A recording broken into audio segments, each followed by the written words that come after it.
41% of Giants fans want Russ Wilson to be the quarterback. Welcome back to the Empire State Sports Report. I'm your host, Adriana, and today we are going through a Q&A that I usually do on Instagram, taking some of the questions that I don't answer there and bring it over here to the podcast. But I want to start with this one because I threw up a poll the other night and I asked, who do you want to be the Giants' veteran quarterback?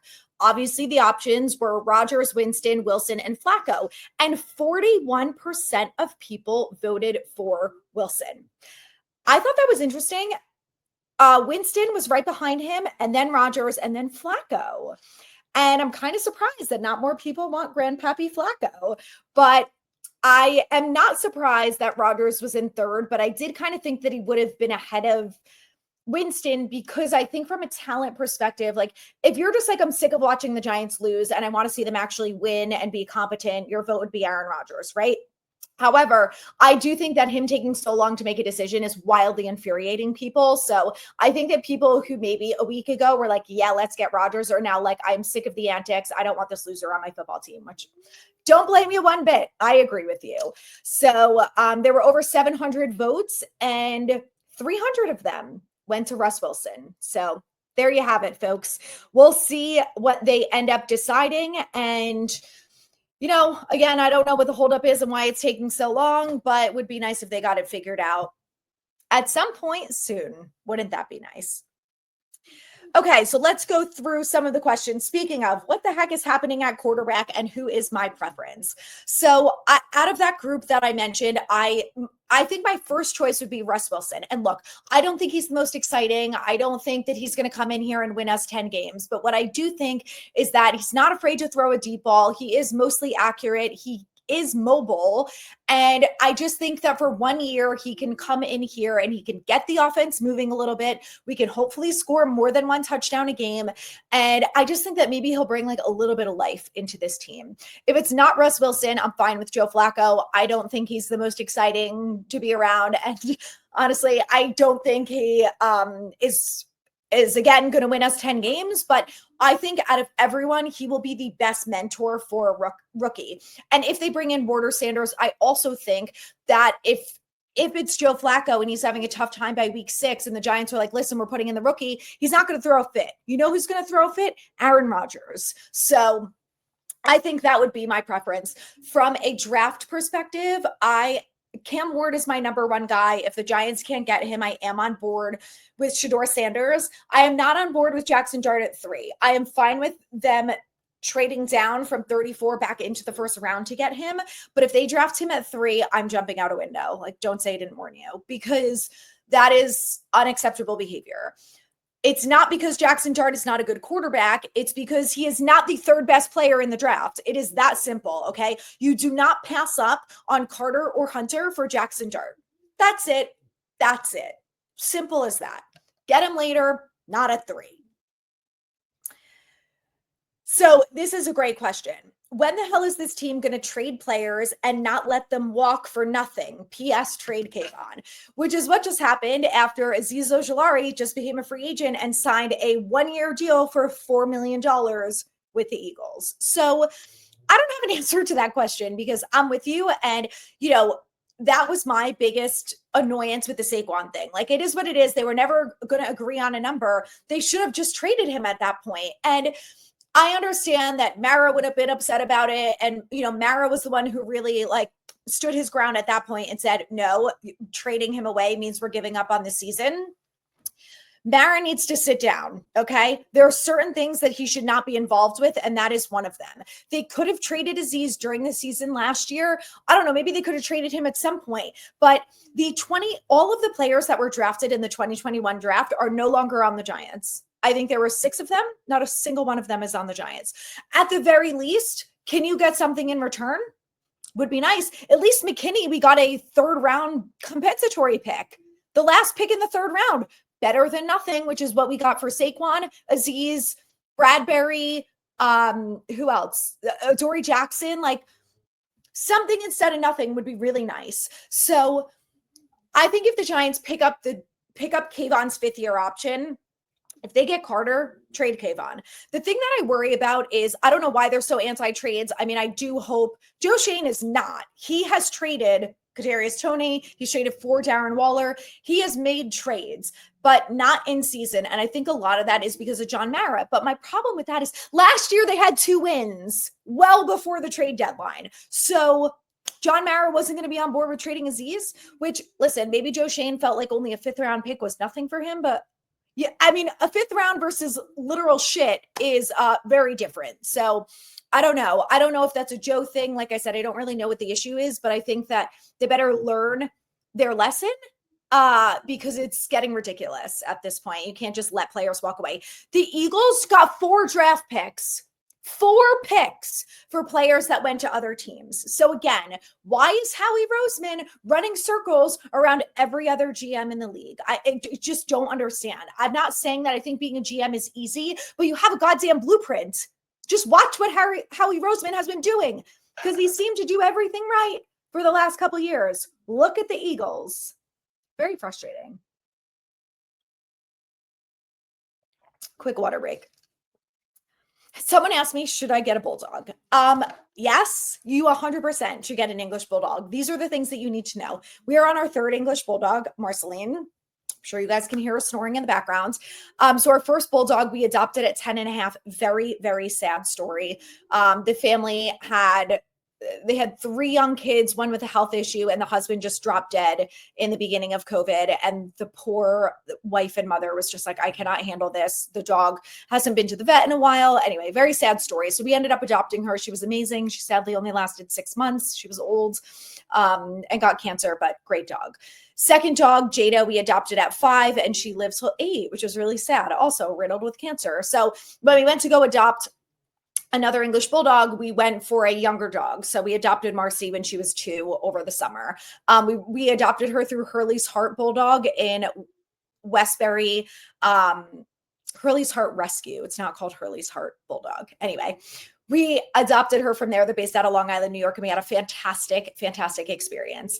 And one of the things that I really liked about them is it's not like a job application or if you've ever applied at any other rescue. Sometimes you fill out an application, you literally never hear from them. So when we were looking to get another dog, I had an application in, I'm not joking, at every English Bulldog rescue on the East Coast.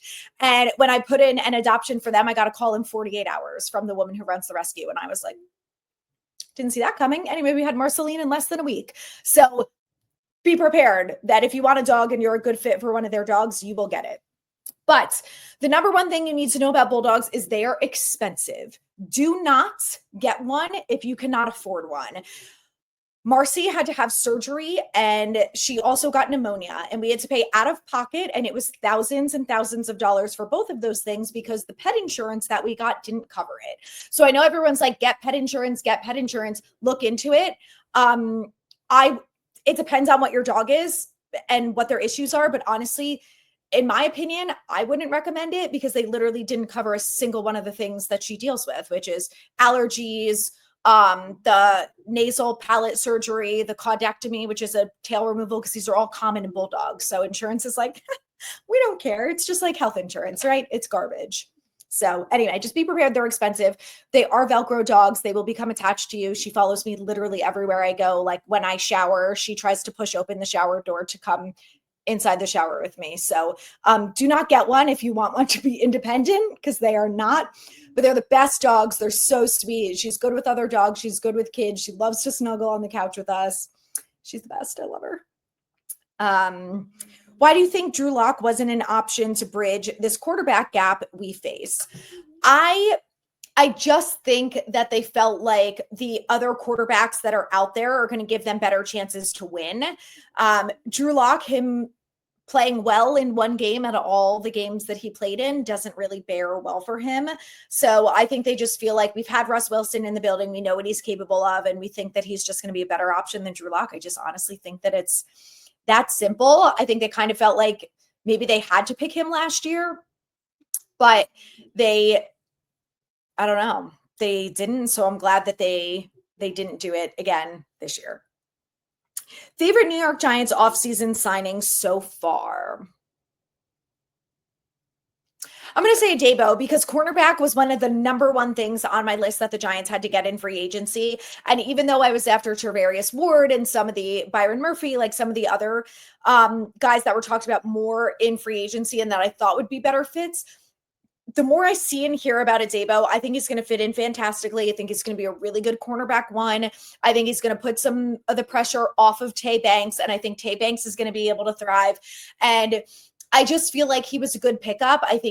I'm glad that Joe didn't overspend on him. And I think it was a great move. So, and it obviously fulfilled one of the requirements that I so desperately wanted. So I'm on board with that. Can we just trade for Kyler Murray? I don't understand why people are obsessed with trading with Kyler Murray.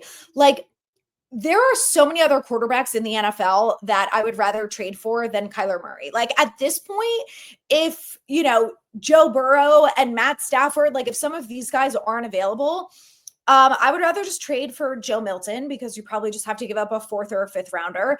I would trade for Trevor Lawrence if I could redo his entire contract because $55 million is a literal scam for him. But at least he has more talent. He's taller. He can see better over the offensive line. Like, I just think Trevor Lawrence is a better quarterback. I just think he's been put in a really shitty situation. I don't know. I would never trade for Kyler Murray. It's just not anything that I would do. And I'm like, why would you want to trade for him when he just re-signed this big contract? Part of his contract was that he wasn't allowed to play Call of Duty. Like, at some point when you have to question your quarterback's interest in watching film and caring about the game that he supposedly loves and gets paid millions and millions of dollars to do, that is a huge red flag for me. Absolutely not. In no world would I trade for Kyler Murray. I just wouldn't. And I don't even know why this is coming up amongst Giants fans. Like, no, I am so not on board with that. Speaking of Joe Milton, why not trade the 3rd round comp pick, which is pick number 99 that they just got for Xavier McKinney, for Milton and take Carter or Hunter or a quarterback at 3. So I'm on board with all of those things. However, I would not trade pick number 99 for Joe Milton, who was a 6th round pick. I know that he played one game where he played against the Bills backups and he looked good. Going from a 6th to a 3rd round pick based on one game against backups is absurd behavior. Absolutely absurd. Give up maybe a 4th, a 5th, fine. I would never give up a pick inside the top 100 for Joe Milton. At the end of the day, he was a 6th round pick. He's not a Tom Brady 6th round pick, okay? He's a good football player, but would not do that. But like I said, I'm on board with trading for Milton, and then maybe it takes a little bit of the pressure off. Like, if you can't get a quarterback at 3, then sure, you go best player available. I still would maybe consider bringing in a Milroe or Will Howard or someone in a later round, just because, like I said, more competition, the merrier. And then you still get a quarterback in 2026. That's what I would do. What is the Giants' biggest issue? Ownership or front office, GM / coach or player talent? I think it's all of the above. I'm going to say the coaching, I think, is the biggest issue. And the reason that I say that is because there, for years, like I'm talking whether it was Jerry Reese, Dave Gettleman, Joe Shane, Pat Shurmur, Joe Judge, Brian Dable, it doesn't matter. Like, John Mara obviously has been here through it all. And I think it all stems from him making poor decisions. There's no doubt that that is a very big part of it. I think coaching is the biggest issue because when you look at all of the players, almost every single player, and I stand by that, almost every single player who left the Giants and went to another team has become a better football player. It doesn't mean they're automatically all pros or pro bowlers, but I can go through probably draft class after draft class where they have all went to different teams and done well. Kevin Zeitler, Nick Gates, Will Hernandez, BJ Hill, Aziz, like I said, is probably going to be a superstar for the Eagles. Obviously, Saquon managed to stay healthy for all 17 games and win the fucking Super Bowl. Who else am I missing? Evan Ingram went to another team. thriving. Xavier McKinney, all pro. You know, so something is wrong with the coaching because all those players were talented, right? So they didn't screw up on the talent aspect. They brought in good talent. They just didn't know what to do with it. And they just couldn't bring them to their highest potential, where as soon as they go to other teams, they're great. So that's an us problem. It's a coaching problem, which I don't know where it stems from. Maybe it is ownership, because that's the only constant through all these different GMs and coaches that seem to can't get their head out of their ass. So I don't know. The whole thing is very frustrating. And it's just, like I said, it's year after year. It doesn't matter who the GM and it doesn't matter who the coach is, where good talent walks out of the building, goes to another team and thrives. OBJ won a Super Bowl. So it is what it is. This is the life of a Giants fan, but I'll cut it off there. And thank you guys so much for watching. As always, like, share, subscribe, send to your friends. And then I'll be back next week. And I don't know, maybe we'll have a quarterback. Maybe we won't. At this point, I'm just enjoying my time in Vegas and just forgetting about the quarterback situation for the Giants for a whole 3 days. So hope you guys are able to do the same. And I'll be back soon with more Giants.